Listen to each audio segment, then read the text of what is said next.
Encontro com a paz e a saúde. Capítulo 3. Autodesamor.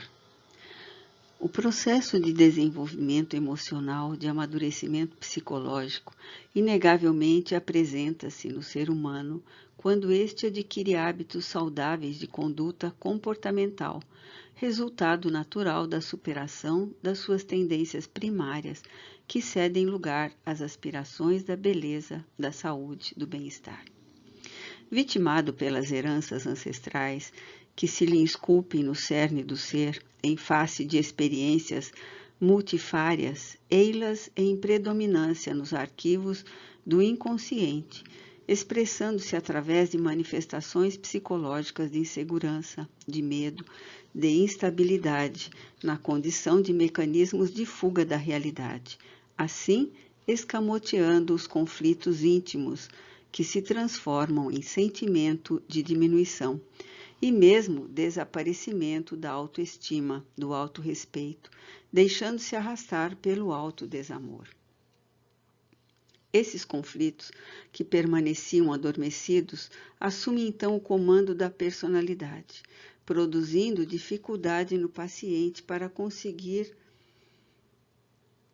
um edificante relacionamento entre o ego e o self, a prejuízo dos anelos superiores do pensamento. Isso porque os tormentos da culpa, que procedem das experiências transatas de reencarnações turbulentas que não foram equacionadas, insultam a consciência, dando lugar a mais graves choques entre tendências opostas de conduta, que culminam no ato de estiolar a esperança e a alegria de viver do indivíduo, agora servo dessas manifestações enfermiças. Todo o seu arcabouço de aparente serenidade e equilíbrio desconecta-se, surgindo uma nova constituição emocional fragilizada e destituída de valores éticos para os enfrentamentos da evolução inevitável.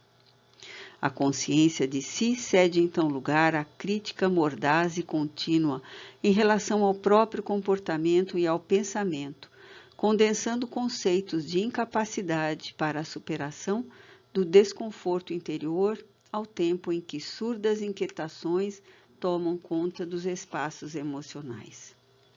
Simultaneamente, a confiança que deve viger em todos os cometimentos pessoais deixa de existir, iniciando-se-lhe uma forma irracional de animosidade contra si mesmo e desenvolvendo um sentimento de culpa que não se justifica. Isso ocorre porque o senso crítico torna-se míope em relação às possibilidades de crescimento e de realização, mediante as quais o desenvolvimento espiritual e moral impulsiona para a conquista de patamares e níveis mais nobres de consciência.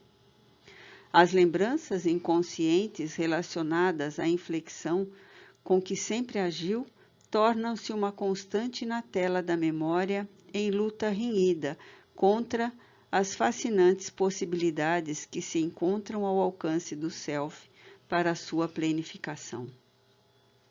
A vida é um hino de louvor ao progresso, na marcha incessante das conquistas intelecto-morais que aperfeiçoam o espírito, este combatente infatigável das lides evolutivas.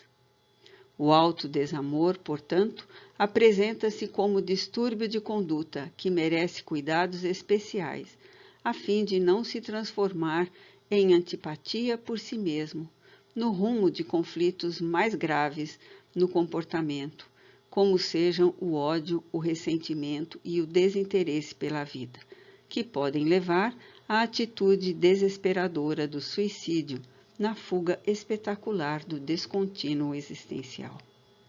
Embora sob disfarces variados, esse autodesamor viceja em abundância no organismo social, arrebanhando vítimas indefesas para suas fileiras, nas quais estorcegam os temperamentos fracos e os sentimentos conflitivos. Autocondenação. Uma das formas habituais de exteriorização do conflito resultante do autodesamor é a necessidade flageladora de autocondenação.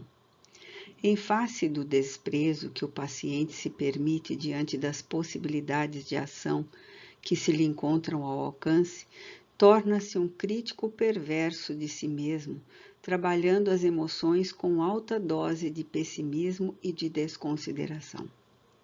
Os valores que aprecia nos outros atuam-lhe como um tormento que o leva à inveja e atitudes de franca agressividade em relação às demais pessoas, apresentando-se amargo, insatisfeito em relação à existência por não se permitir identificar os recursos de que pôde dispor, a fim de superar as crises internas de autopunição e autorrejeição. Adotada essa consciência do desvalor que se atribui, da incapacidade de lutar e superar os naturais impedimentos que dizem respeito ao seu processo de enriquecimento interior, refugia-se na solidão, mesmo que se encontre no meio social, familiar, na multidão. Esse refúgio oferece-lhe oportunidade mais vasta para a depreciação de si mesmo, a morbosa acomodação ao estado em que se encontra, quando deveria empenhar-se para superar os limites, investindo as energias em esforço e sacrifício, de forma que pudesse experimentar a real alegria da luta. Toda ascensão exige o contributo pessoal do candidato através do empenho que se deve impor, de forma que não recue ante os insucessos que fazem parte do processo das conquistas aneladas. Quem teme a marcha de forma alguma consegue alcançar os patamares superiores e se receia as alturas libertadoras, detém-se nas baixadas da lamentação doentia pelo infeliz prazer de autopunição. Ninguém alcança gratuitamente o progresso nem o sucesso, especialmente quando a sua atitude perante a vida faz-se assinalada pela morbidez da preguiça mental, disfarçada de impossibilidade. Trata-se de uma atitude cômoda e doentia que faculta ao indivíduo deter-se a meio do caminho, justificando impedimentos que podem ser vencidos. Quando insiste na possibilidade de aplicação dos recursos próprios, passa a agir de maneira equivocada, atirando dardos de ira e de mágoa contra os triunfadores, resultando, infelizmente, em maior aversão por si mesmo. Esse sentimento pernicioso, sem dúvida, será projetado nas demais pessoas pelo natural fenômeno da transferência de responsabilidade.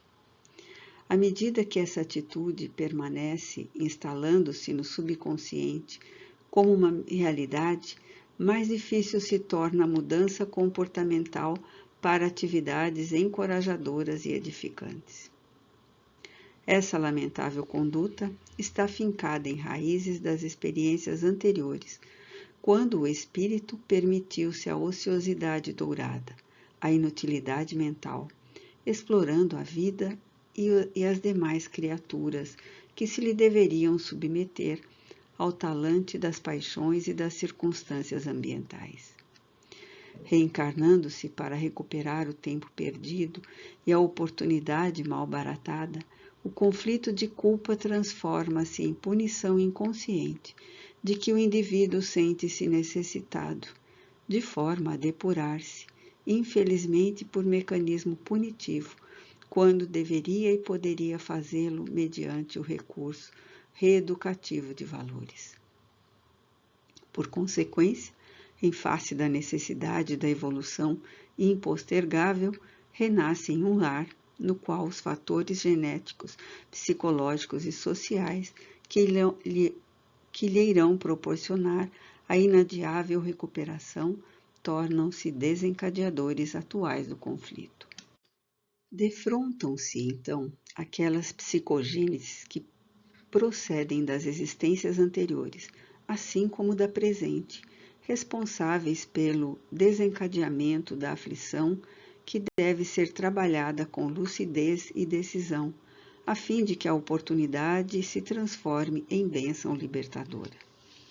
O imponderável das leis da vida, no entanto, convidando o paciente à reflexão, faculta-lhe a liberação de algumas imagens arquivadas no inconsciente, que se fazem caracterizar pela autodesconsideração, evocando a inutilidade em que viveu e que ora o repugna, empurrando-o para um insensato masoquismo, no qual sentimentos contraditórios se apresentam. De um lado, o mal-estar que permanece no mundo íntimo, e de outro, o prazer mesquinho de ser infeliz. A autocondenação torna-se-lhe inevitável por apresentar-se como um mecanismo escapista, através do qual inconscientemente sente-se punido, portanto, em vias de restabelecimento. Sucede, porém, que os valores da vida são de natureza positiva, jamais se expressando por métodos perturbadores e afligentes. A lei que vige no universo é a de amor, porque procede da divindade, não havendo lugar para terapias de violência, agressividade e desprestígio dos inabordáveis tesouros emocionais que jazem adormecidos no âmago de todos os seres.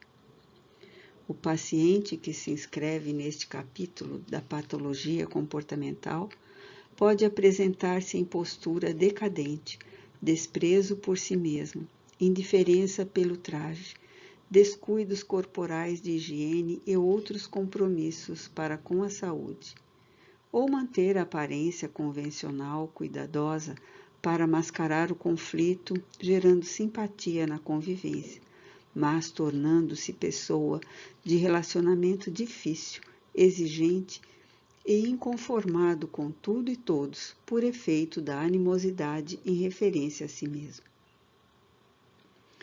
Quando se afeiçoa a outrem e resolve pelo convívio afetivo, no matrimônio ou através da parceria sem a confirmação legal, transfere a insegurança para o outro, sendo-lhe indiferente ou transformando-se em crítico pertinaz, acusador inclemente, por cujo meio desforça-se da insatisfação, tornando-se um verdadeiro sádico, assim se auto-afligindo nas contínuas pugnas em que sempre deseja ser o triunfador.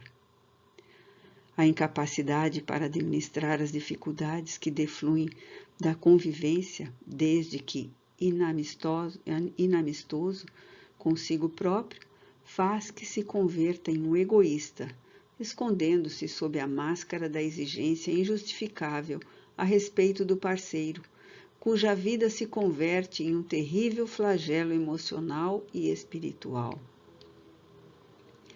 Esse tipo de desvio de conduta exige cuidadosa terapia psicológica, sem dúvida porque o indivíduo não reconhece o próprio distúrbio, projetando culpa nos outros, que diz não o entenderem, e porque também se considera incapaz de modificar o comportamento a que se entrega sem o indispensável contributo da razão. O prolongamento da morbidez termina por produzir somatizações compreensíveis, especialmente no trato digestivo, na função hepática e no aparelho respiratório, que se encarregam de exteriorizar as toxinas produzidas pela mente em destrambelho e pelas fixações perniciosas em que se compraz.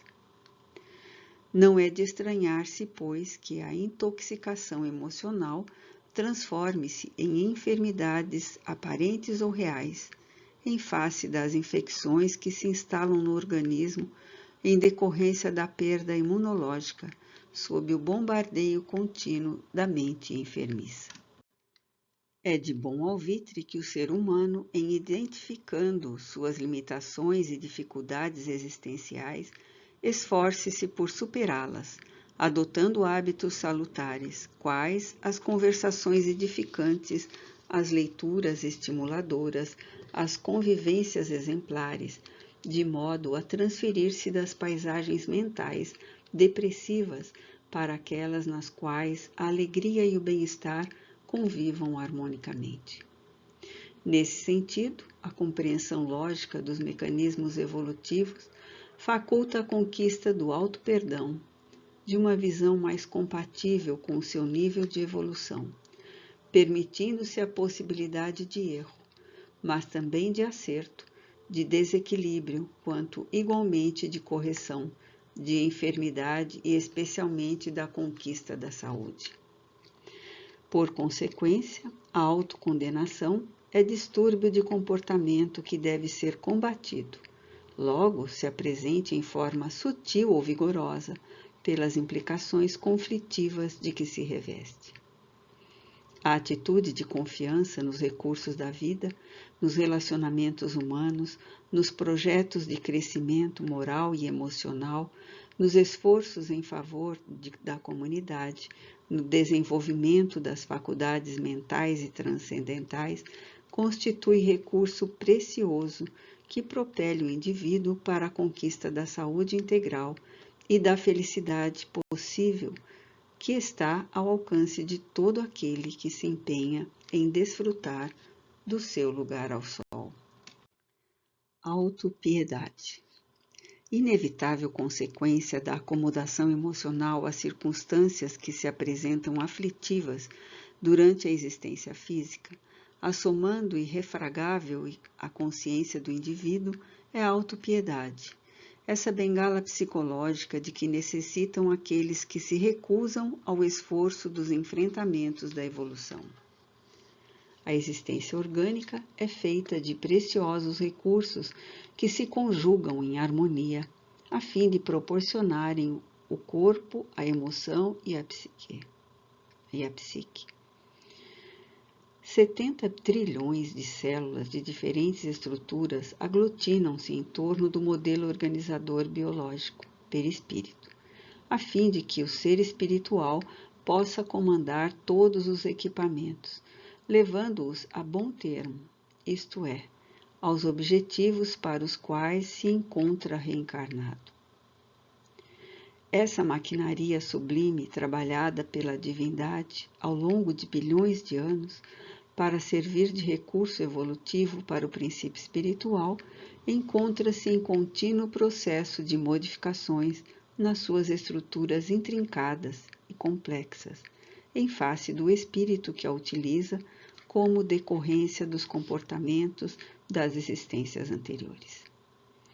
Desse modo, cada qual transita no veículo corporal a que faz jus, como efeito da maneira que o utilizou anteriormente. Co-construtor dos equipamentos delicados, a sua vida mental e moral ajuda-o a manter-se em harmonia ou desorganiza-o através do torpedeamento de ideias agressivas e desequilibradas. Movimentando campos vibratórios muito sutis, o espírito é convidado a comportamento edificante, de maneira que contribua para a sua preservação e equilíbrios contínuos. Transferindo hábitos insensatos nos quais se compraz de uma para outra experiência, assume atitudes piegas e despropositadas, aguardando soluções mágicas para os problemas por ele próprio gerados. Diante dos inevitáveis insucessos que o assaltam, desacostumado às refregas lapidadoras da personalidade, foge para o mecanismo irresponsável da autopiedade na desonesta condição de incapaz, esperando gerar compaixão e auxílio dos outros, quando deveria preocupar-se em inspirar amor, cooperando com o programa de evolução pessoal e geral. A autopiedade expressa insegurança emocional, propiciadora de preguiça mental, que prefere sempre receber e nunca ofertar, demonstrando carência como se encontrasse em atitude de abandono, relegado pela vida ao sofrimento imerecido e injustificado. A princípio, o sentimento de compaixão aflora à sua volta até que, desinteressado pelo real crescimento moral, afasta o socorro que solicita, porquanto esse o arrancaria da atitude infantil e agradável a que se entrega. Essa imaturidade psicológica, mantida por pessoas instáveis emocionalmente, converte-se em grave ameaça ao organismo social, que somente progride graças aos esforços conjuntos dos seus membros. Aquele que se permite a ociosidade, a atitude de infelicidade, esperando sempre pelo esforço alheio, transforma-se em peso morto na economia geral da comunidade, que termina por deixá-lo à margem de modo a prosseguir na marcha pelo progresso. Concomitantemente, em razão das emissões de ondas mentais perniciosas, esse paciente atrai espíritos outros, ociosos e zombeteiros, que passam a conviver com as suas energias, dando lugar a obsessões simples que culminam em estados de subjugação e de vampirização, nutrindo-se à sua custa de imprevidente e inoperante. A bênção de um corpo, em qualquer condição em que se apresente, significa a oportunidade incomum de crescimento espiritual, que deve ser considerada como empréstimo do divino amor para a construção do bem generalizado. Essa maquinaria superior foi se organizando nos últimos 2 bilhões de anos, formando engrenagens complicadas e com finalidades específicas para servir de domicílio temporário ao espírito viajor da eternidade, sob a orientação divina. Ainda não se encontra concluída em razão do atraso em que por enquanto se apresenta o ser que a comanda, porém segue aprimorando-se, tornando-se mais sutil, de forma que em breve estará em condições de melhor captar as ondas sublimes do mundo causal e decodificá-las com valioso recurso de autoiluminação. Em decorrência, torna-se indispensável que o Self adquira lucidez e responsabilidade, a fim de bem direcionar o ego em um comportamento consentâneo com as finalidades superiores da existência terrena, em vez da situação infantil da dependência da compaixão dos demais membros da sociedade. O que acontece ao indivíduo constitui-lhe a lição de aprimoramento, facultando-lhe melhor entender os objetivos existenciais, trabalhando-se pela conquista do infinito enriquecedor que o desafia com as suas leis imponderáveis. Não há, portanto, no cosmo lugar para a fragilidade psicológica, a dependência afetiva, a comiseração, a autocompaixão. Quando se opta pela situação enfermiça, o sofrimento se encarrega de trabalhar o imo do ser, despertando-lhe o Deus eterno, qual ocorre com o diamante, que para refletir a luz deve ser arrancado da ganga que o reveste a vigorosos golpes da lapidação. Inimiga vigorosa do indivíduo é a preguiça mental, geradora da física e das outras expressões em que se apresenta. A vida exige movimentação e tudo quanto não se renova tende à desregração, ao desgaste, ao desaparecimento. Assim também, a inutilidade responsável pelos problemas orgânicos, depois dos emocionais lamentáveis, dando lugar aos processos degenerativos de diagnose difícil. Conscientizar-se, pois, o paciente de que ele é herdeiro de si mesmo e as conjunturas desafiadoras em que se encontra podem ser modificadas a esforço pessoal, deve ser o primeiro passo para o autoencontro, para o despertamento da consciência de si, para a futura vitória sobre as dificuldades momentâneas. É natural que, em determinados momentos de dor e de solidão, a criatura anele por companhia, por solidariedade, por entendimento fraternal.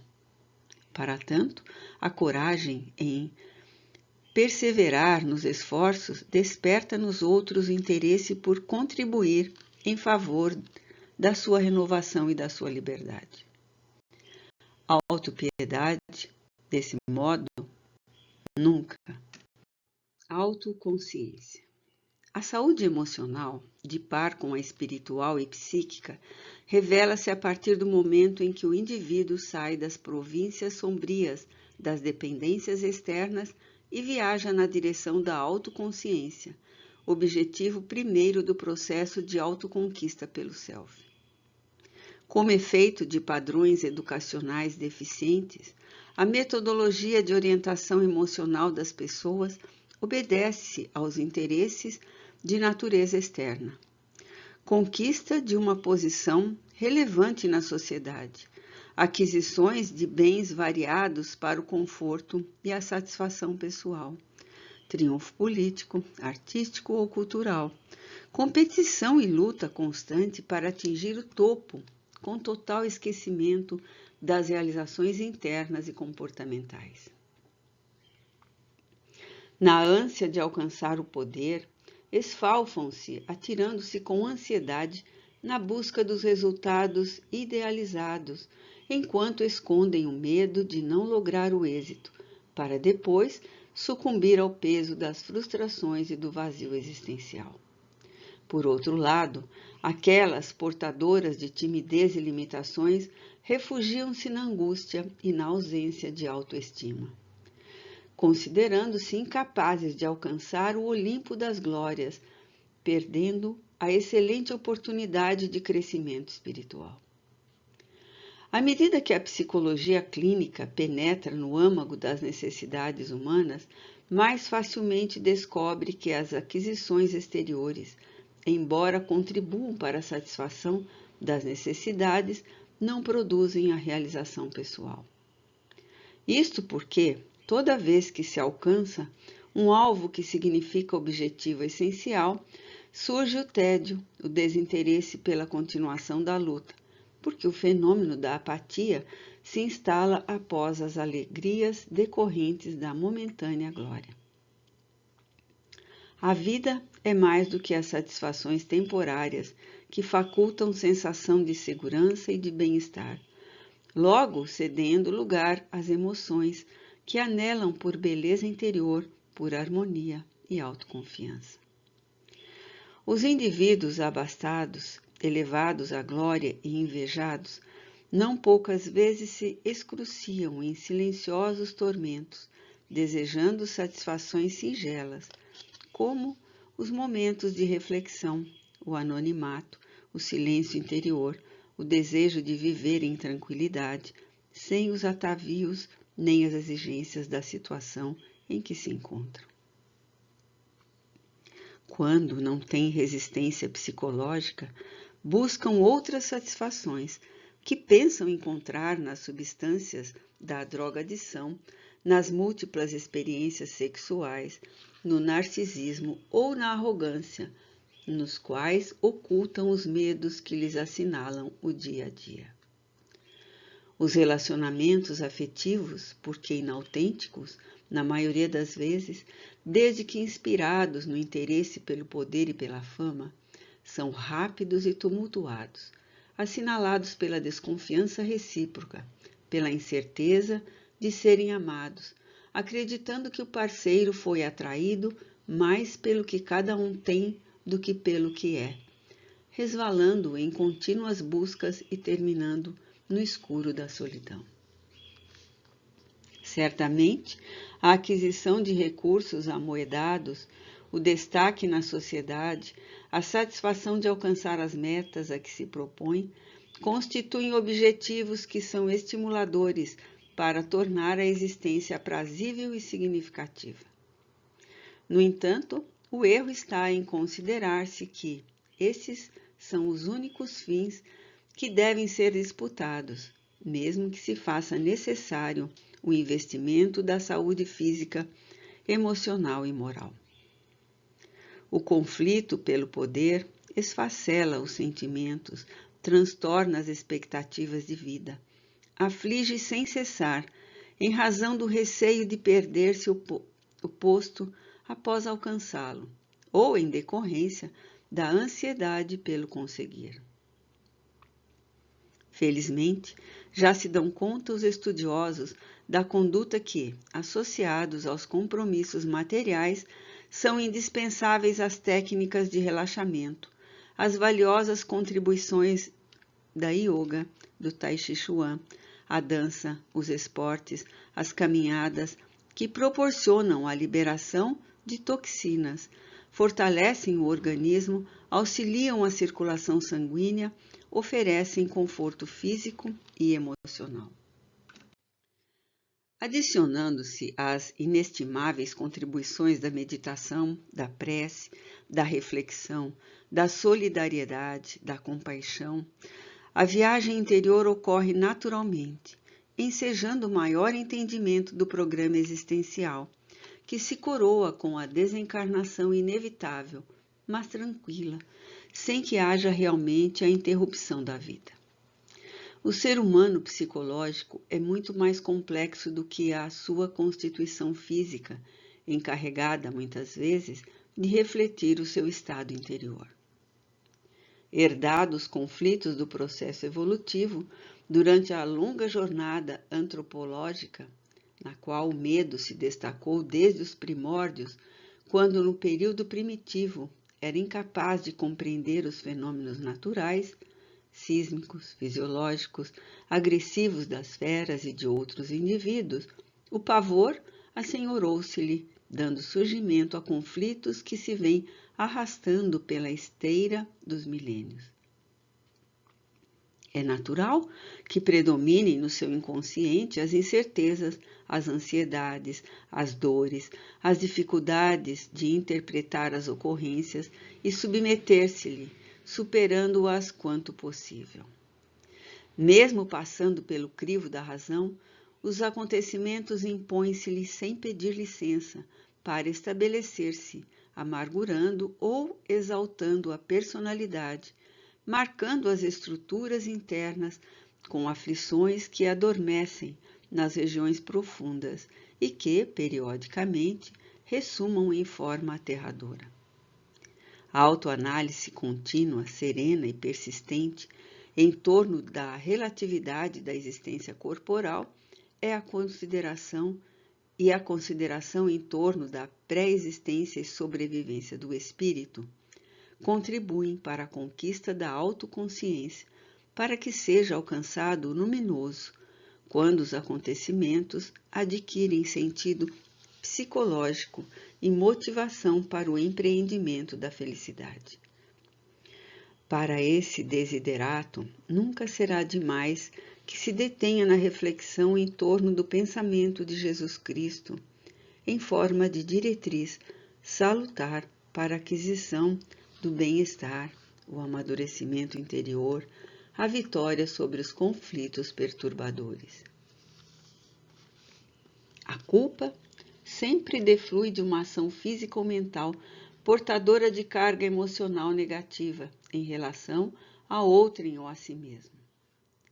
Na infância psicológica, o indivíduo somente reage, não se permitindo equilíbrio para agir em face da predominância dos seus instintos agressivos em relação à razão. À medida, porém, que se educa e se disciplina, começa a agir, evitando o revide por descobrir que o agressor nem sempre é saudável, normalmente portador de conflitos mais graves do que os seus. Quando se adianta moral e culturalmente, ama e compreende quaisquer situações, mesmo que sejam afligentes e penosas, porque os seus são sentimentos equilibrados, sem os picos de paixões dominadoras. Concomitantemente, o conhecimento dos postulados da doutrina espírita, notavelmente psicoterapêuticos, por explicar as causas de todos e quaisquer acontecimentos, a responsabilidade que sempre decorre de ação praticada. Eliminam a culpa e a necessidade de autopunição, desde que exista a consciência de si. É, portanto, compreensível que toda ação apresente-se uma reação correspondente. A lucidez em torno do comportamento saudável faculta uma vivência mais consentânea com a conquista dos inestimáveis tesouros da saúde e da paz. Os enfermiços comportamentos da autopiedade e da autopunição tornam-se processos conflitivos, somatizando-se e dando lugar a consequências danosas à saúde emocional e física, com probabilidade de futuros distúrbios mentais. A autoconsciência é também processo de autoiluminação, conquista do infinito, realização plena. Temas para a reflexão. O livre-arbítrio se desenvolve à medida que o espírito adquire a consciência de si mesmo. Kardec, Alain, O Livro dos Espíritos. Amarás ao teu próximo como a ti mesmo. Mateus, capítulo 22, versículo 39.